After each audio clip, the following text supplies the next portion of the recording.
Представители органов власти, ученые, студенты и школьники. Сегодня они объединились, чтобы обсудить героев Малгобекской оборонительной операции.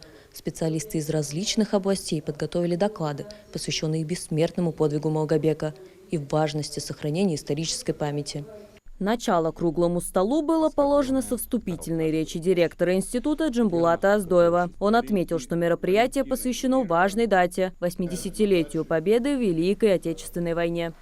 Для нас важно, чтобы и те, кто молодые, которые придут на смену, видели, слышали, помнили, самое главное, помнили и чтили подвиг наших дедов, наших прадедов. Важную работу по сохранению памяти о подвиге малгобекских героев ведет национальная газета «Сердало». Многие годы издание неустанно освещает темы, связанные с Малгобекской операцией, в рамках проекта Ахмета Газдиева «История моего города». Проект погружает читателей в события военных лет, превращая хронику боевых действий в дань уважения тем, кто проявил мужество и самоотверженность. Активную поддержку и помощь Ахмету Газдиеву оказывал почетный гражданин Малгобека Башир Асламбекович Чербижев, который, являясь создателем Малгобекского городского музея боевой и трудовой славы, посвятил свою жизнь восстановлению исторической справедливости по отношению к защитникам ингушского города нефтяников. Именно накопленный им материал позже лег в основу представления Малгобека к почетному званию Российской Федерации «Город воинской славы». О подвиге капитана Валентина Эмирова рассказал непосредственно Ахмет Газдиев. Эмиров – уроженец Дагестана, героически погибший в районе Ачелукской МТС, где сегодня расположен Северокавказский топливно-энергетический колледж. Летчик вместе со товарищем приняли неравный бой. Вступили в схватку с 6 фашистскими самолетами. Эмиров сбил один, но и сам был подбит. А затем поджег второй истребитель врага. Боевая машина капитана тоже потеряла управление. Эмиров решил воспользоваться парашютом. Тот не раскрылся. Славный сын лезгинского народа, герой Советского Союза Валентин Алахьярович Эмиров свой немеркнущий во времени подвиг совершил в небе над Ингушетией в сентябре 1942 года.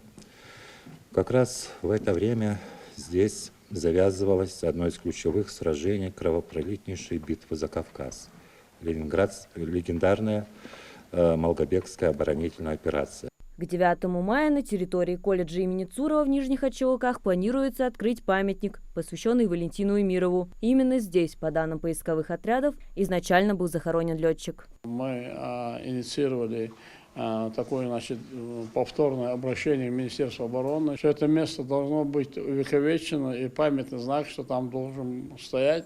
И попросили, чтобы был включен в ту программу благоустройства памятных мест. В годы Великой Отечественной войны интеллигенция Ингушетии сыграла не менее важную роль в формировании духа сопротивления и единства среди населения.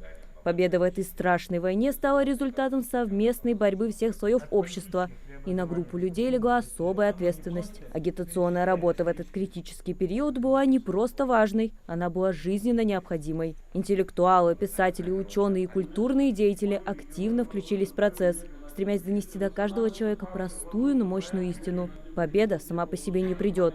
Она требует усилий, единства и готовности к действию. Ведущим лозунгом для всех была общая организация и общий призыв «Все для фронта». Уже в первые дни начала войны председатель Чено-Ингушского союза писателей Джамалдин Яндиев провел экстренное заседание, на котором призвал всех отдать все силы во имя победы над врагом. Малгобек – символ мужества и единства. Место, где закалялась воля к победе и крепли дух и решимость. С годами память о малгобекских защитниках не угасает. Их подвиги стали частью истории, уроком для будущих поколений, о цене свободы и необходимости единства в борьбе с любыми угрозами. Важно рассказывать младшему поколению о подвигах предков, чтобы они всегда чтили их память. Мария Макиева, Сулейман Костоев, Магаз 24.